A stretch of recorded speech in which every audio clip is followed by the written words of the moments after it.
बड़ी सुंदर ही महफिल है मास्टर साहब, तनी झटके से कौन गीत हो जाए, एक बाद एक मौके का गीत आप लोगों की सुना दी जाए। कैसे?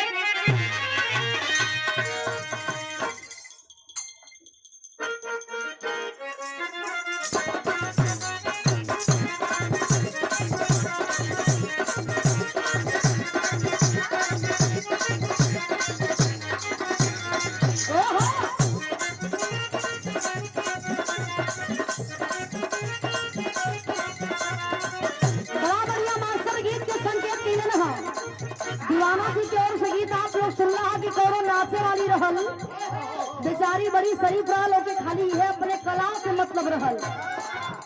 मास्टर साहब बढ़ावा जो वही तो देखल है।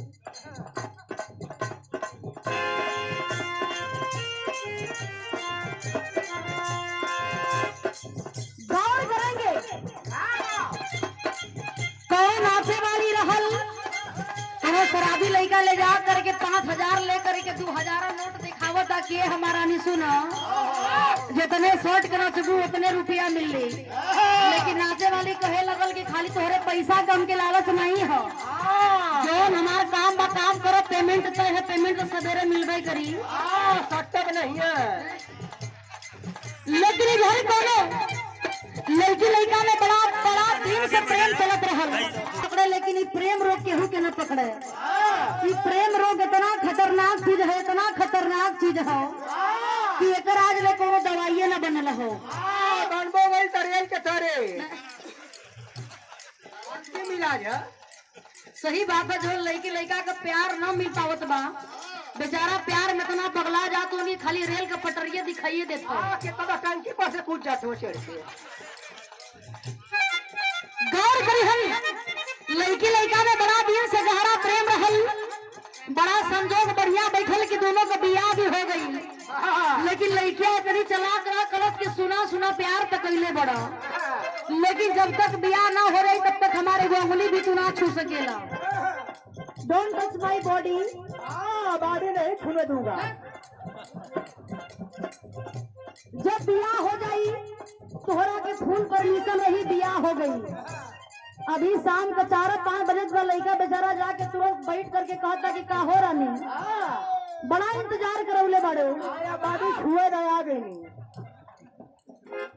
अरे कम से कम अब तो घूंघटा हटा करके अपन चेहरा दिखा दा, काट के हट जाई। तू गंदा आदमी हो भाई।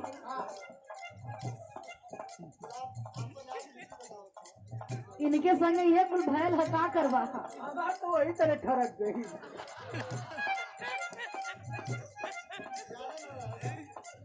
का करवा भैया,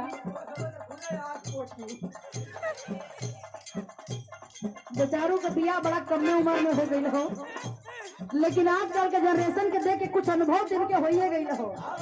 आई बेचारू मेहरारू कितना भक्त आदमी होन की रात के 12 बजे भी यदि हमने के कार्यक्रम से घरे पहुंच जाल जा तो कुछ कोनो साधन जाए बदे रहो चाहे मत रहो, लेकिन बेचारू पैदल कियारा में ही घरे भाग जाला। अरे वैसे तो 2 घर बना ले।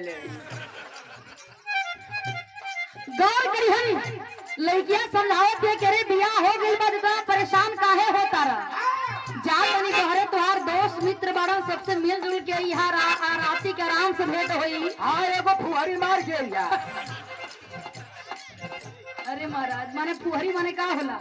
दारू नूरी यही कुल का यादी ढेर होनी। लड़कवा कहता कि सुना बड़ा हम के इंतजार करेले बड़ू ना, बड़ा तू चलहाक बड़ू, लेकिन अब तुहार चलाकी नहीं लगी, जल्दी घूमता हटावा तुहार चेहरा हम देखे बदे कब से परेशान बनी। गौर करी लड़का मूड मिजाज बना के पहुंचल, हाँ लड़की से कहता सुना हो क्या कहे मास्टर,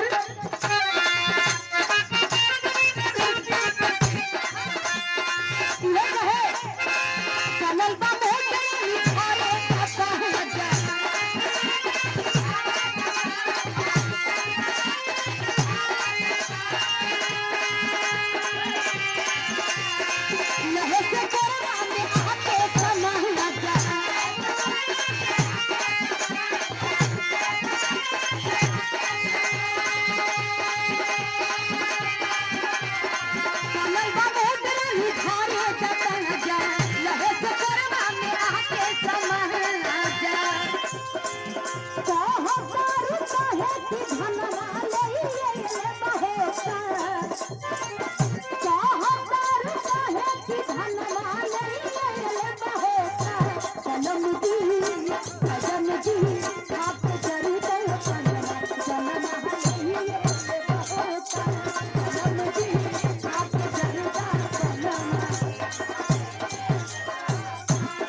सर्विस का कहे मास्टर बनल बा मोटरानी थारे जाता है जा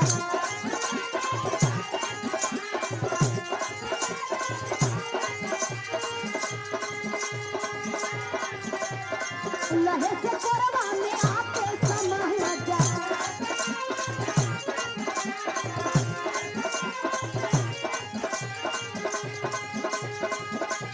बनल बा मोटरानी थारे जाता है जा लहे से कोरवा में आके समा जा कहतारू कहे कि धनवा नहीं ले होता कहतारू कहे कि धनवा नहीं ले होता कलम की सजन की आप करता अपना जन्म नहीं लेता होता कलम की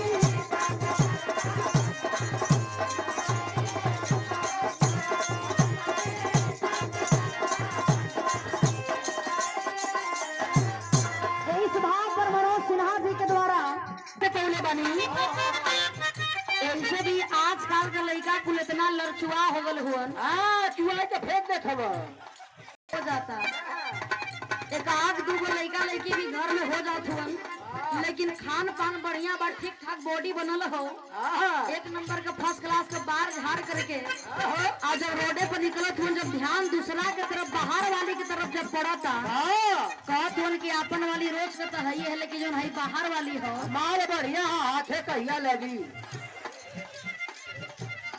का करवाई है कुल का तेरी रियाजियत हुआ लड़का कहता कि देखा रानी बड़ा भाग्य से पहले बने दुल्हिया कहत दिया कि तब हमारे को फरमाइश पूरा कर दा का बताए मास्टर आपन पढ़ाई कर दिया मांगत दिया कुछ कह दिया का